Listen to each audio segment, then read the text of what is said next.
Monsieur Pierre de Gaulle, petit-fils du général Charles de Gaulle.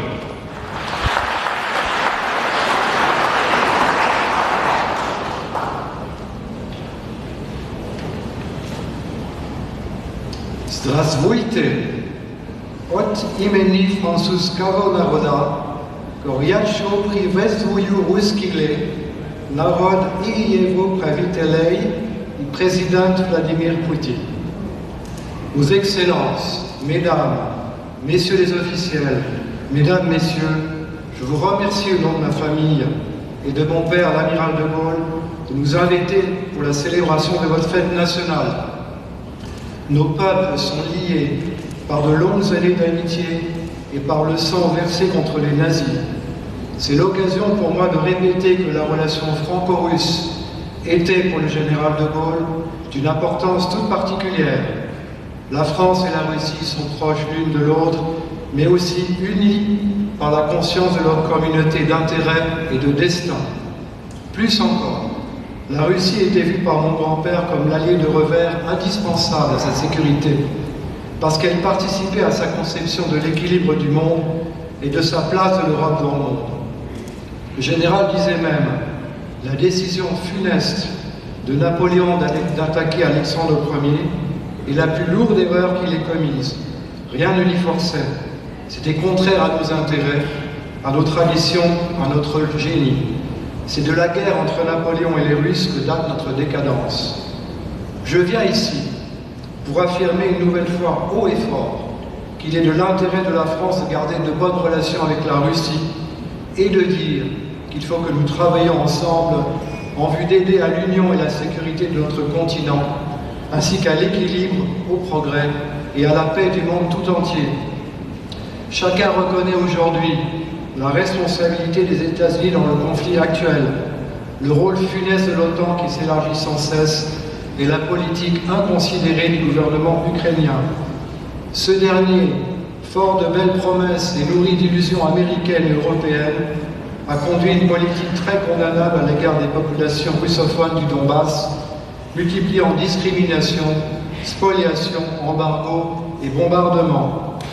Les Occidentaux, malheureusement laissés faire Zelensky, ses oligarques et les groupes militaires néo-nazis s'enfermaient dans une spirale de guerre. Cet aveuglement est lourd de conséquences pour le peuple ukrainien. Mais ne nous y trompons pas.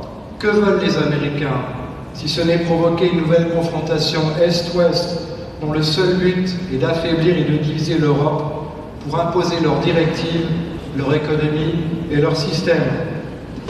Depuis la Première Guerre mondiale, les Américains ont conclu un pacte pour établir un équilibre nécessaire des forces en Europe et s'associer à la sécurité du continent européen.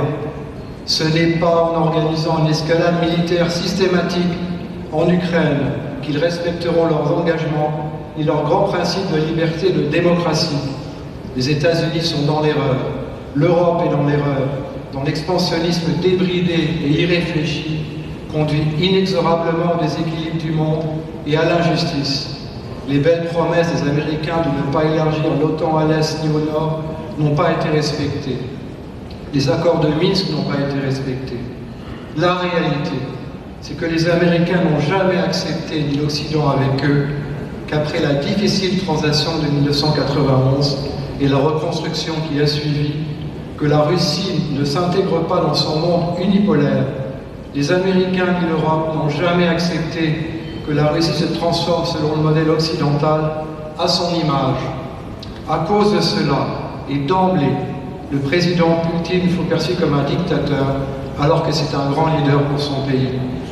Les États-Unis n'ont jamais pu accepter la perte du rôle du dollar comme monnaie prépondérante dans le règlement des échanges internationaux dans le monde.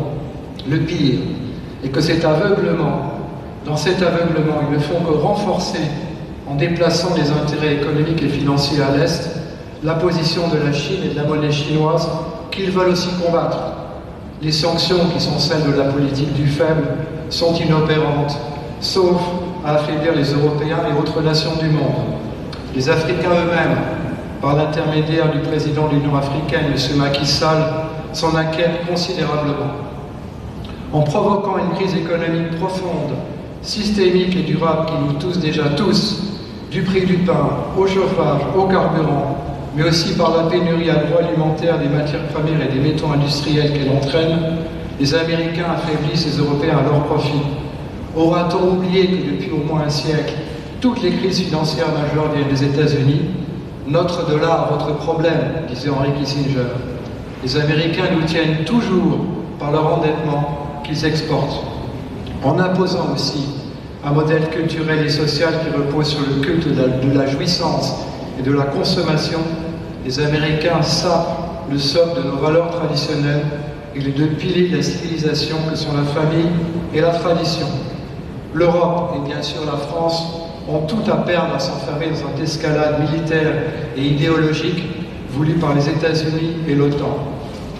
Charles de Gaulle, mon grand-père, le disait, « L'Amérique ne fait pas partie de l'Europe. Je crois l'avoir découvert sur la carte. » De la conjoncture actuelle, terrible et redoutable, la France peut et doit jouer un rôle capital.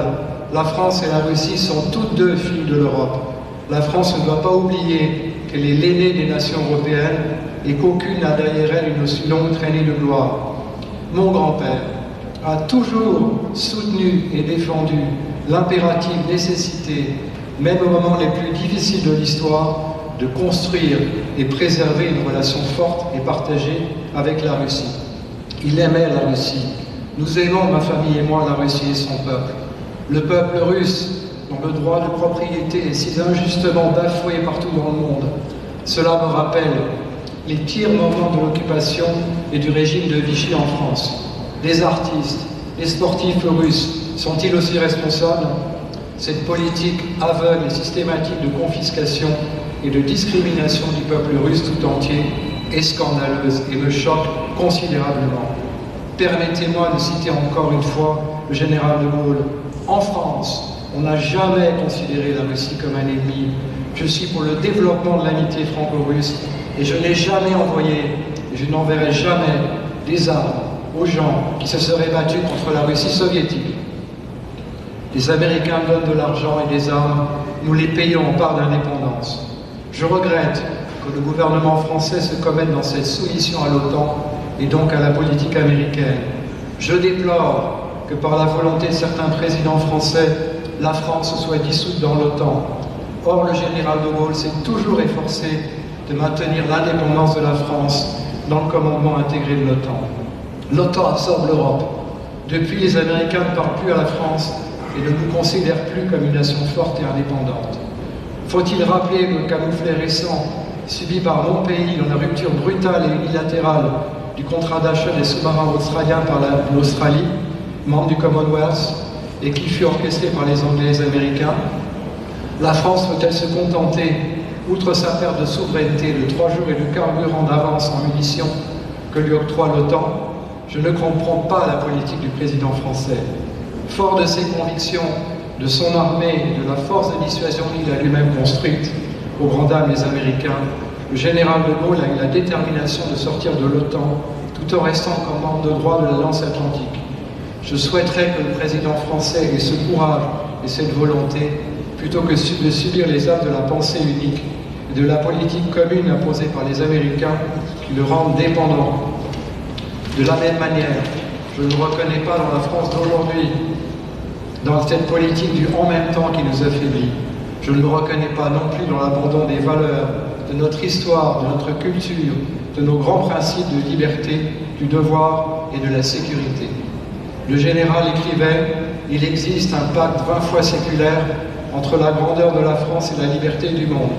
Notre but est et doit rester d'établir une entente européenne de l'Atlantique à l'Oural. Au milieu des alarmes du monde et des dangers de la crise actuelle, la France peut et doit à nouveau peser de tout son poids et chercher un arrangement avec les pays belligérants et la Russie en particulier. On ne fait pas la guerre tout seul. C'est une conviction aussi que les idéologies dont les régimes qui les expriment en Ukraine comme ailleurs ne sont que de passage. Seul compte, appuyé sur les fondements politiques, la patine des siècles et la capacité des pays à rester grands.